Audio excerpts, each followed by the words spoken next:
Hey guys, I wanted to do this video reacting to a clip from Logan Paul's Impaulsive podcast. John Cena was on, and Logan Paul gets all the big names. You know, he gets guys like Edge on, he gets Rey Mysterio on, he gets Randy Orton on. And in this clip, John Cena's talking about The Rock and some of maybe the regrets he had when it came to that whole I guess the big rivalry that they had, going back from 2011 to 2013 time. You could say it was very much a professional rivalry, but then it became kind of personal. But I'm just going to watch this clip and then I'll pause it just at certain parts and give my take on this. So here we go. Oh, The Rock's return recently? When he went out there and he said, "You think I should sit at the head of the table?" Do you think he had that line written on his wrist? No, because one thing I know about Dwayne, he never makes the same mistake twice. Did he know you were going to do that? I didn't know I was going to do that. No way. No, I didn't know I was going to do that. It was one of those things where it happened in last minute, and looking back at it, it was fucking stupid because we have the biggest star in the world coming back when they don't need to. Like, giving our product ratings, giving our product relevancy. So quite interesting there, Cena saying that he didn't know that he was going to do that. And I think I've heard Cena talk about this before when it was one of those things where he noticed that backstage that Rock had something written on his wrist. And then he decided to go out and use that. I would have been I felt that was wrong. I felt that Cena at this point was a little bit unprofessional doing that. I didn't like the way in the promos that when Rock was trying to say something and be serious, Cena was just laughing it off, kind of no-selling it. I didn't like that either. There was something about Cena that he came off a little bit of a douche back then. But Cena now, more mature guy, understands now that he was in the wrong in that case and can own up to that. He's owning his shit. That's one thing that's quite cool here about Cena. I really do like that. Getting people to talk about us. And what do? You smoked them. No. Amateur? No, that's not it. The guy is going a million different directions. Probably flew in from God knows where, working a full day, and I now know what that feels like. And just wants to do the best he can. I don't blame him for that. I blame myself for taking advantage of that. And a professional. That's another thing right there. Cena is looking at it from Dwayne "The Rock" Johnson's shoe. He's in his shoes now, in the position that he's in. Big, he's in a lot of movies now. He's up there when it comes to top actors now. When I say top actors, I'm not talking like he's like a Marlon Brando, but he's getting these big roles now, Cena, and he's just saying it like it is. Rock wasn't a big guy on playing politics and trying to screw people over, and do all that bullshit. You know what I mean? Rock was just wanting to do the best he could, and just when it comes to his creativity, what was best for the show. And Cena now realizes that the Rock didn't really have an agenda. Rock's ultimately going to look out for number one, do what's best for him, but he's not one of these people who like we say is at it. So it's quite cool that Cena, a totally different head on his shoulders now. He's 46, that can see things from a totally different perspective. It would have been like, hey, before you go out there, if you do go out there like that, I'm going to use it. That's a professional. I had a stupid rookie move about use it. That's not how we trust each other in there. That's not how that works. I don't see that perspective. Okay, that's cool. I get it. And by the way, I thought it was great as an entertainment fan. From an entertainment standpoint, objective achieved. Gained interest. Box office was crazy. Yeah. Set pay-per-view buy rates. Sometimes in the fight game, it gets a little gray. Yeah. But we're all on the fucking same team out there, man.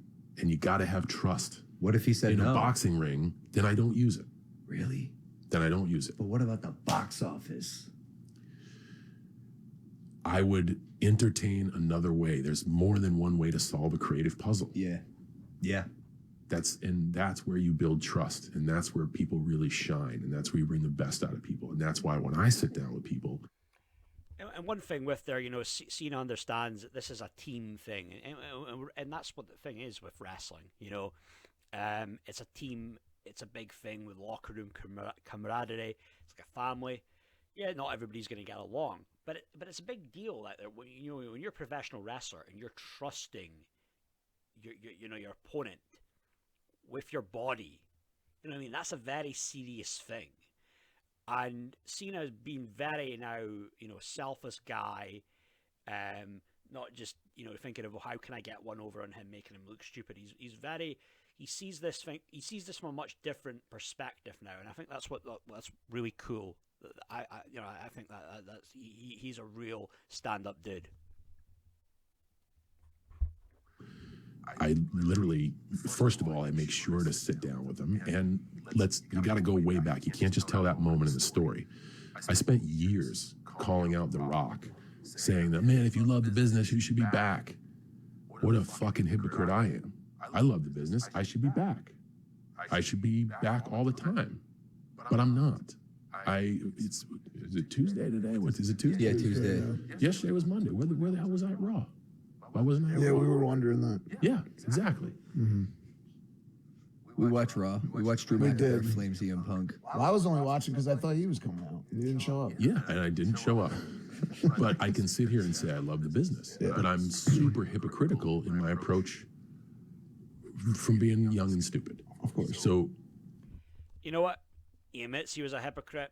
Again, something you've got to give him props for, because how many people could actually, admit that they've been a hypocrite in their life? And, I remember I had somebody saying something to me one time referring that I was a hypocrite, and I just flat out said to the guy, if this is what you're implying, you're right. Because we can all be hypocrites. We can all contradict ourselves. We all can be like, walking contradictions, but, yeah. Rock was already pretty upset with me about that, because all he'd given to the business, and without him, I don't get a chance to do the other stuff. And without him, I don't get a chance in wrestling.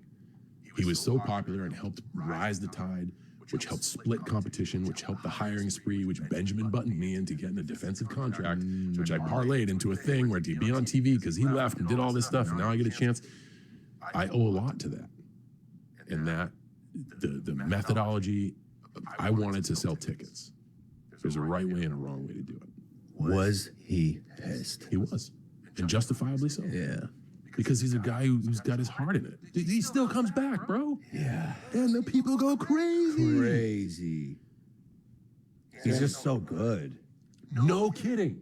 Damn. So inside, I'm thinking, man, if I can get under his skin, I can get him back. I could have got him back a bunch of different ways. Yeah. He didn't have to be a dick about it, bro. Yeah. So, my bad. Hey, guys, if you like that clip, hit the subscribe. Nah, but overall, that's quite cool. Cena now that can see things from a totally different perspective. Admit that he was in the wrong with that. I don't know of many other guys in his position could, admit that. But he's quite cool for that. And it was one of those things, the whole thing, it was wrong of what he did. It was unprofessional, and to call him out for having the notes written on his wrist. And again, I don't know at that point, what happened afterwards. Was Rock wanting to take a swing at him backstage? I don't know. Maybe we'll never know. But I think it's quite cool now when you can see a guy now that's doing what The Rock did. And maybe it looks like The Rock's gradually going to get away from movies. He's now with board member TKO, maybe thinking of getting into politics. But then you've got Roman Reigns and him and Cena. They had a bit of a back and forth. So it was maybe similar. Reigns and Cena had what Cena had with Rock. But at the end of the day, it's two guys who are winners. They're two alpha males. They shouldn't.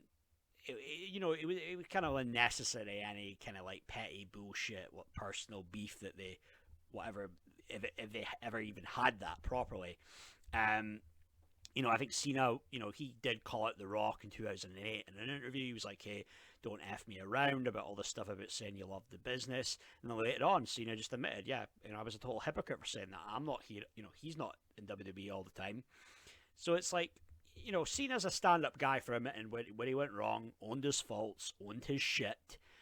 And I think that was quite cool for Cena for saying what he said. And I'm sure it's nothing but admiration, nothing but respect there for The Rock. And yeah, I mean, Rock was there to do the best for the show, didn't have to be there. And then Cena kind of pulled that kind of stunt, and it was unnecessary at the time. But I'm sure, you know, all is forgotten now, and both guys are doing, you know, incredibly well, incredibly successful, and both, you know, it is what it is with guys like that. You know, it's just the world is their oyster. But more power to them. But that was just my thoughts on that, guys. I'm planning maybe doing a couple more of these, you know, reaction type videos. You could always just leave a comment, let me know if you think there's some video like you'd like me to react to. But, you know, leave a like, subscribe to the channel, and but yeah, until next time, see you guys, bye.